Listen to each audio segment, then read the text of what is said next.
Hello and welcome to episode 452 of the Money to the Masses podcast with your resident expert, as always, Damien Fay, and me, Andy Leeks. Damien, welcome back. We're here again. Yeah, it's good to be back. Again, another busy week. And we had the budget last week, but we are now fast approaching the tax year end. So we are going to be doing a tax year to-do list. I best make sure we do it now. I don't forget in the coming weeks as we head into that tax year end. So yeah, where there's a tax year end, it means a lot of content to write, particularly around ISAs, because things are changing. So yeah, Andy, busy as ever, but it's good to be back. Good stuff. So before we start with the podcast, shall we start with some positive feedback that we received this week? We were glowing in the office when we received it. We're absolutely buzzing, and I do say normally at the end of the podcast, so this week we're doing it at the beginning. Please do leave a review, send in your emails. Positive reviews obviously do get the team incredibly motivated, and Andy's going to read one out in a second. So if you can leave a review, please do so on your podcast app of choice, 5 stars only, please. And we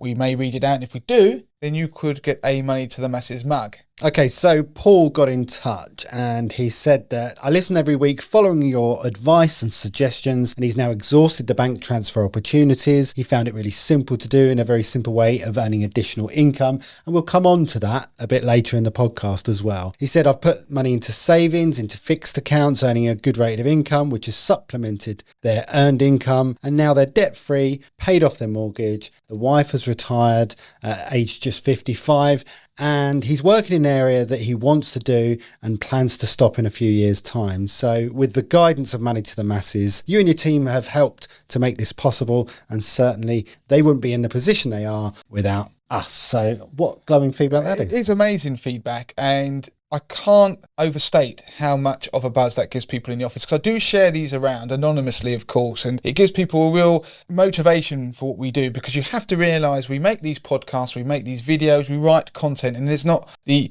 automatic feedback that you get in most other areas of life. So it's great to have the feedback from all of the millions of people that read the site, but the thousands of people listen to the podcast and watch the YouTube video. So please do write in. It's incredibly motivating for the team. So thank you for sending that in. And as you say, Andy, there was a nice link there to something that's going to be on the podcast. So I'll jump straight into what's going to be on this week's show. There's going to be 3 pieces as usual. One of them at the end is in relation to the bank switching offers that are out there. So I'm going to come on to something new that's happening in that particular area. There's going to be a piece on deferring your state pension. So there's a nice link to, I actually went out to dinner with an old friend this week, and they had actually deferred their pension, and they had deferred it to a point where it was actually double what the normal standard pension is. So it was something that was a good reminder.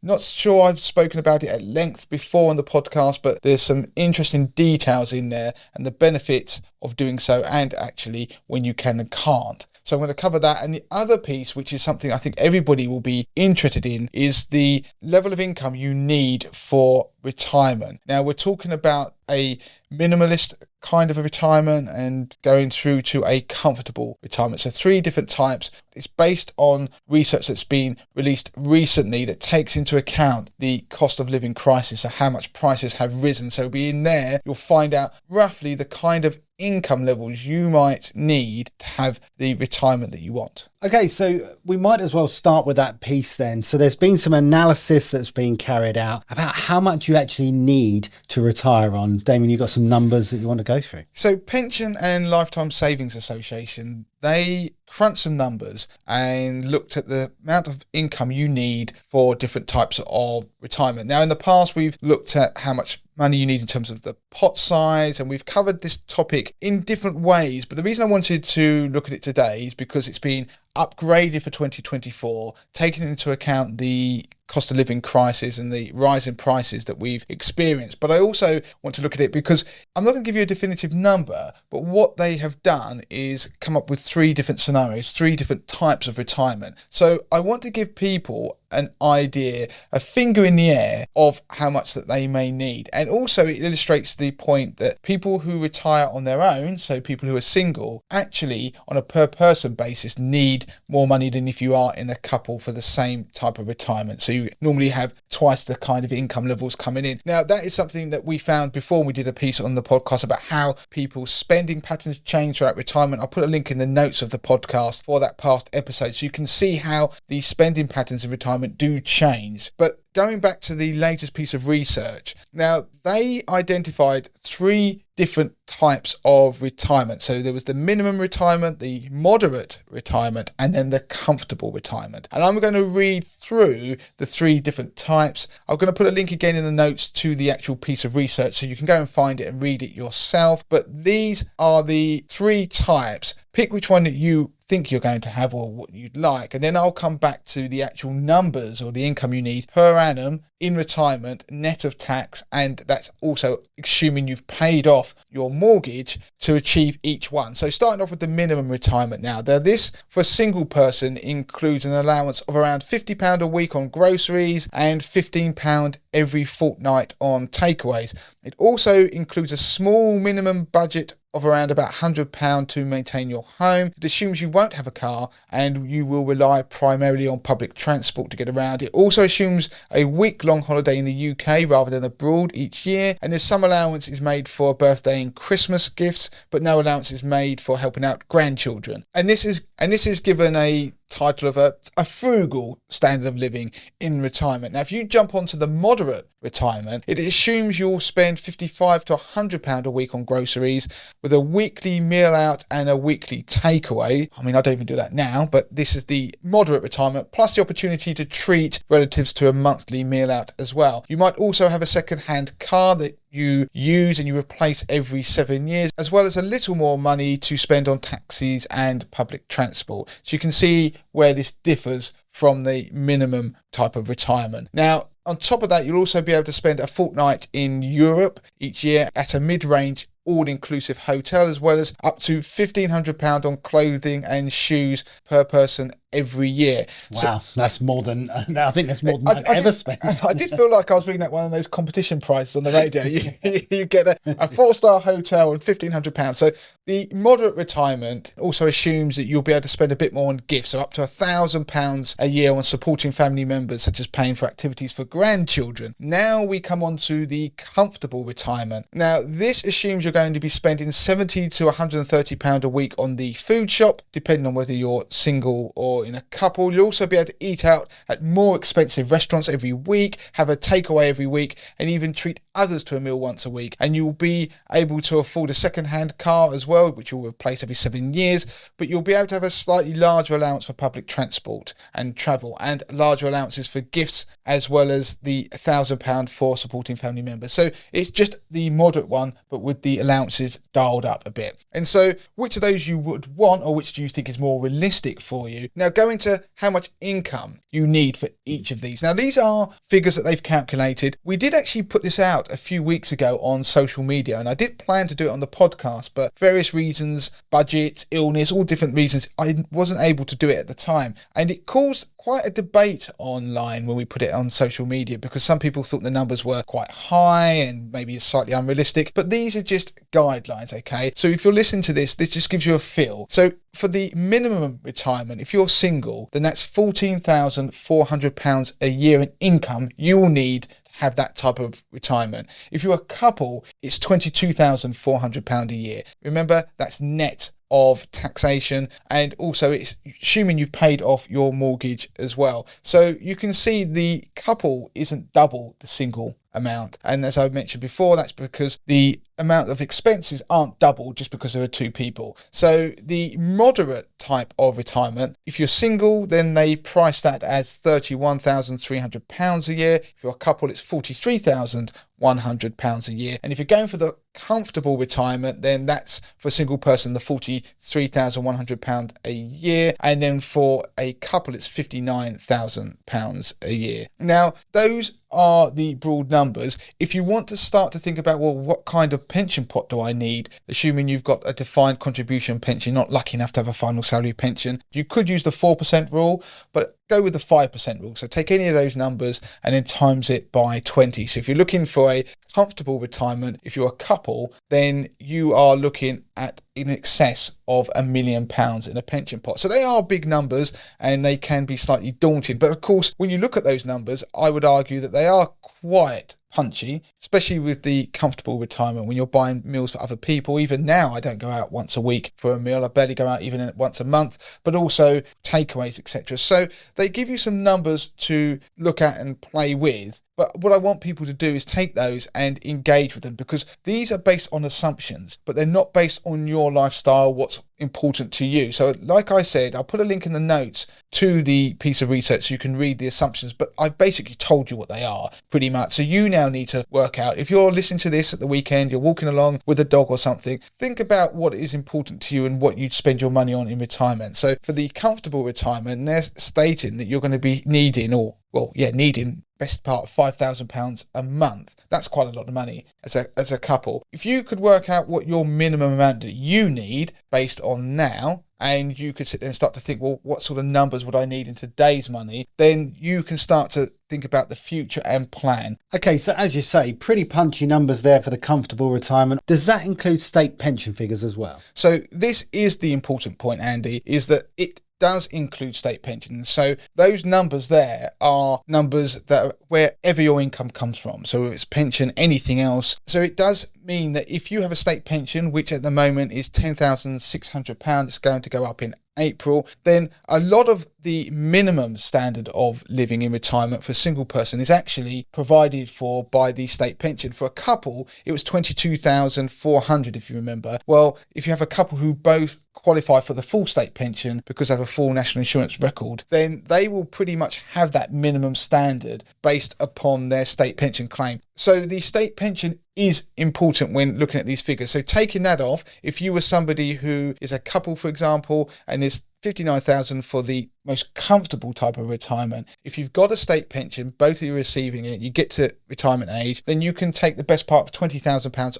off of that number, which would bring you further down towards about £40,000. So you're each having to generate around about £20,000 a year in order to have a very comfortable retirement based upon these numbers. So that makes the pension pot number that you would need at the point that you are receiving your state pension, so state pension age, much smaller than those big numbers that I mentioned earlier. So in this example where I said if you had a comfortable retirement for a couple, that was 59,000, let's call it 60, you times that by 20, then you'd have to have 1.2 million. But of course, when you've got the state pension taken into account and we're looking at the £40,000 number that I just mentioned after allowing for state pension, then that brings that pot size down to 800,000. Still a big number, but it's far different to the 1.2 million. So you can see when you work it through all of those numbers, they are more manageable. But main thing is, the takeaway is start to think about what your retirement looks like and be realistic. Yeah, very interesting stuff. So taking that on then and kind of linking two pieces together, we talked about the state pension there being roughly 10,600. It's going up in April. You went out with a friend recently who happened to mention just casually over dinner that they've managed to achieve a state pension of almost double that by doing something. You're going to explain what that is. So yeah, this was an interesting conversation actually. I met up with an old boss, so somebody I worked with before Money to the Masses, actually a few jobs before that, but an incredible guy. You may have heard me talk on the podcast about the days when I used to work with the really high earning lawyers who earned millions of pounds. Well, it was with this guy that I learned a lot of the stuff relating to the wealthiest people in society and helping them with finances. And it was really the kind of birthplace of a lot of what happened with Money to the Masses in terms of me then wanting to help the masses out there rather than just focusing on the wealthy. And I've stayed in touch with him over the years, and he's now due to retire. And he won't mind me mentioning his age, but he's now just about to come up to 75 in the next 6 months. And he loved his job. He kept on working. He didn't really need to. And as a result, we were just chatting about things, and he happened to mention he is obviously a savvy financial advisor, and he had been working all those years and didn't need his state pension when he actually hit retirement age. So he deferred his state pension. Now, for some people listening to this podcast, you may not realise that if you don't need your state pension, you can defer taking it.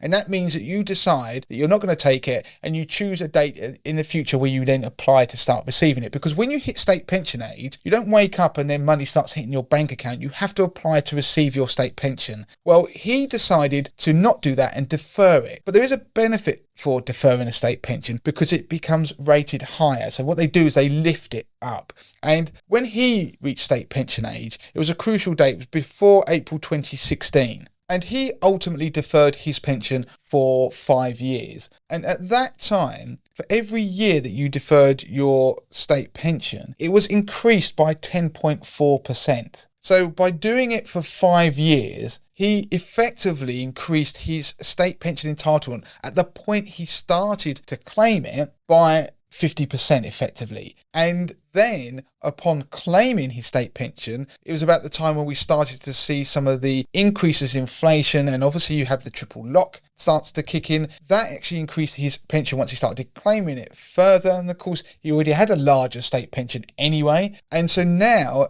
at this point in time, he receives a state pension of around about £20,000 a year, which is a huge sum for somebody who is single, effectively. And that number means if you were going back to those 20 times pot, you would need a pension pot of around about £400,000 to try and produce something like that every year to be able to be sustainable for certainly a couple of decades. And so you can see that by deferring, there is a huge benefit to it if you can afford to. So what I wanted to do was talk through it because the rules have changed since he started doing it. So like all things, they do come to an end. Now we have the new state pension. So from April 2016, if you decide to defer your state pension once you hit state pension age, so you've all got to see when you actually hit it, it's different for different people, but if you hit the state pension age, at the moment it's 66, but that is obviously going up over time, then for every year that you defer your state pension, you get it increased by 5.8%. It's not as good as the 10.4 that I was talking about my friend received, but you get 5.8% now. And it's because what happens is you get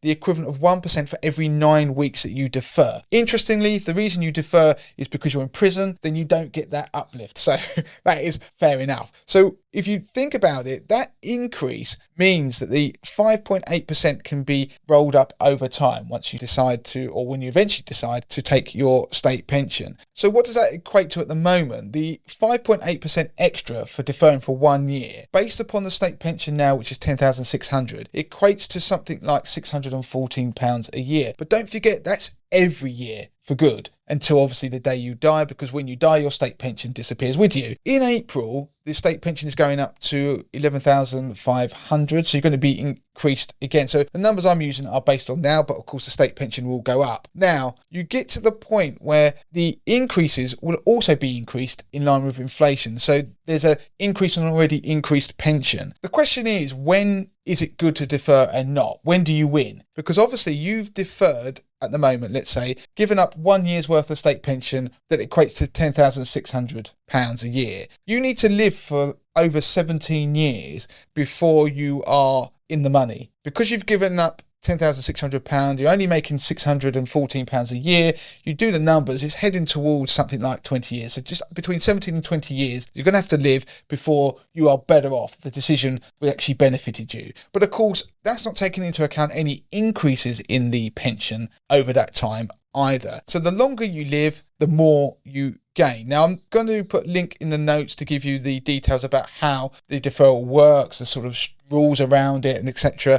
But one thing to point out is that obviously if you defer and it increases your state pension, that's attractive, but that probably isn't the main reason why you would do it. So my friend happened to be a financial advisor. He knows the rules, but also he carried on working and he didn't need the money. He would just be drawing on it. And like probably many people who may be continuing to work, they will be paying tax on their state pension because the state pension is taxable. So if you're working, let's say you could be paying 20% income tax, 40%, or even 45%. Then if you added the amount of the state pension onto your other income, effectively you'll be getting that tax. The net amount will be after the income tax. So it makes sense to defer a pension, and you'll win more if you defer it to a point where you pay less tax. So there'll be many people, and this is what happens when you have good financial planning. People would plan their drawdowns on their pensions and investments in line with their tax situation. So people would therefore want to draw on their investments when their income levels are lower. So they maximize their allowances and they don't pay any more tax than they need to. That's just sensible planning. So by deferring a pension, you could actually keep more of it, and it's also increased as well because of the deferral, because you're taking it at a point where you have less income anyway and you therefore pay less tax overall. So there is an idea that might interest some people. One thing to point out is that if you have already started taking your pension, you can stop and then start deferring it. But you can only do that once, because once you start it up again, you can't keep start. So it's a decision not to be taken lightly. You might have to do the numbers, and you have to sort of think about, no one knows when they're going to die, but looking at the numbers, think of somebody who hits 66, looking at a time span of 20 years where you might break even. Well, no coincidence, that is the typical life expectancy of somebody who is at retirement anyway. So the one thing also to point out is that this sounds like a good idea, but there are points where it definitely isn't. So if you receive pension credit, then the increase in the pension because of a deferral could actually make you ineligible for those payments. So it could be a hindrance to you, a bad idea. So if you have pension credit, do be mindful of that. Also, you don't get the uplift if you defer, if you receive one of a number of benefits, and they include things like income support, employment and support allowance, job seekers allowance, and universal credit as well. So again, we'll put a link in the notes so you can read more about that. But deferring a state pension is a concept that most people never realise you could do, but also having met somebody who's actually benefited from deferring their state pension. I don't think I've ever met somebody who has benefited to that degree. I think it's something for the podcast for people to bear in mind. Yeah, and of course, we're not quite at the stage yet where we know whether or not he's truly benefited or not, because he's still got some years to come before he makes it. I don't want to be... He's a funny guy, and when I was talking to him at the dinner, and I said that to him, I can't believe that. His first words were, Damien, I'm going to have to live to, and he said whatever age it was he had to live to make sure I'm quids in, because the reason he really did it was because it was sensible from a kind of tax perspective. He'd done the numbers, so he's sitting there working out how long he's got to live, and he's got a clock on his phone that's doing a countdown for him. He'll be well chuffed with. He wasn't eating red meat and lots of butter and having a few pints, because that will definitely take a few years. That was definitely what he was doing. So anyway, it was fantastic to see him, and it's great to always go back and meet people from your past who you've learnt lots from. And I think he does listen to the podcast. So if he is, then I'd say a big hello to him on the podcast. Okay, so let's move on to the final piece of the podcast then. And it's a short piece about bank accounts and switching offers. So a new offer came out this week from a bank that we haven't seen before. It's a new type of offer, and we wanted to cover it because there's lots of caveats and a little bit of a nuance in terms of savings. Well, there were quite a few caveats, and it linked very nicely. I was thinking about doing it on the podcast, and I don't always do these because it can be very time sensitive. Although the deal doesn't have an end date, the way we've seen these things come and go, that they're being pulled all the time and then new ones added as the banks try and attract new customers. So this week on the YouTube channel, I have produced a video that talks about all the best switching deals. So I'm talking about people who are switching current accounts to a new bank, and you often will get an offer. And these offers vary about the amount they pay you. At the moment, this one from HSBC is the leader. You can get up to £220. Now, I say up to because there are caveats and you've got to do something over a period of time. Now, go on the YouTube channel, subscribe to it, because I do these videos regularly, typically monthly, of all the best deals. But this linked very nicely to the kind review that we read at the beginning of the podcast. There are people out there who do use these deals, move around, and they're not playing the system because the banks allow them to do it, but they can make money out of opening these bank accounts and moving money between them to fulfill all the criteria, which typically is that you've got to put a certain amount of money in each month. They just move the same money from bank account to bank account to bank account and have some direct debits on there as well, and therefore they can get these cashback offers. Now, this week, HSBC launched a new deal. So you have to use the current account switching service to take advantage of the deal. What that will do is ensure the switch happens smoothly. It will take 7 working days. All your direct debits will go across onto your new account. So there shouldn't be any problems, but if there are, then you won't be out of pocket. They'll also ensure that certain transactions that hit the old account do get moved over into the new account after you've switched, because the old account will be closed as a result. Now, I've got to come back to something on that, so do remind me. The difference with this deal is that you've got to open up a HSBC Advance or Premier account, and once you've opened that, you have to have 2 minimum direct debits or standing orders that put on the account within 30 days. Now, okay, that's something quite standard. People switch across, they have their direct debits there. You've got to pay in a minimum of £1,500, and you have to make 20 debit card payments in the first 60 days, as well as log in to the HSBC mobile banking app and deposit a minimum of £50 into a new online bonus saver account within those 60 days. So HSBC are trying to make sure you are making this now an account that is being used regularly. That's what the debit card payments are trying to make you do, but also to save. And if you then do that, you will receive £100. If you then do the same things every month thereafter, so you need to put in £50 a month into the online bonus saver account, you've got to do 20 debit card payments at least and put £1,500 into the account every month. You will get an additional £10 paid into that new HSBC account. It doesn't matter if you miss a month, you don't fulfill that criteria. If you do that for 12 months in a row, you'd get an extra £120, which add that to the initial 100. That's why we get £220. If you miss a month, it doesn't matter. You can pick up the trail the following month, so you can get up to the additional £120. Now, this isn't an advert for HSBC. Why I wanted to talk about it is that we're seeing a movement that is probably going to continue, where they're going to put more and more stringent criteria that are trying to make you use the accounts and also take out additional products. So people like the gentleman who gave us the glowing review at the beginning of the podcast need to bear that in mind when they're sitting there planning whether they're going to use these different types of offer and build that into it. Now, I've mentioned earlier that the old account will be closed, and it's one of the reasons why I always have to caveat that if you look at old accounts, you might go, I've got an old account, I could effectively do this and get £220 over the course of 1 year. When you close the old account, if it's one that you've had for a long time, that will be negative for your credit report, because the longer you've been with the bank, that's a positive for any credit report. So if you then close it, that will be a negative. So it's something you don't really want to be doing if you're going to be applying for credit, for example, a mortgage. And generally speaking anyway, keep opening up accounts is a bad idea, especially if they have an overdraft associated where there's a hard credit search on your file ahead of things like a mortgage application. So bear that in mind. The bonuses are obviously attractive to some people, but there are drawbacks to keep chopping and changing. But there are lots of people who do open up new accounts and do this. So one thing I would point out though, that if people are thinking about doing this in the future, then it may be worth opening up perhaps an account with a non-high street bank, because lots of these deals that one at the moment, Lloyds, NatWest is another company that has got an offer out there. Lots of high street banks end up offering these deals. So if you open up current accounts with maybe some other places and you can use that to switch across from, then you might be able to take advantage of these offers without closing an account you do really want to keep open, because it's good for your credit report. Yeah, and so those non-high street banks that you mention are the likes of Starling and Monzo and even potentially Chase as well. And actually, while we're talking of Chase, there was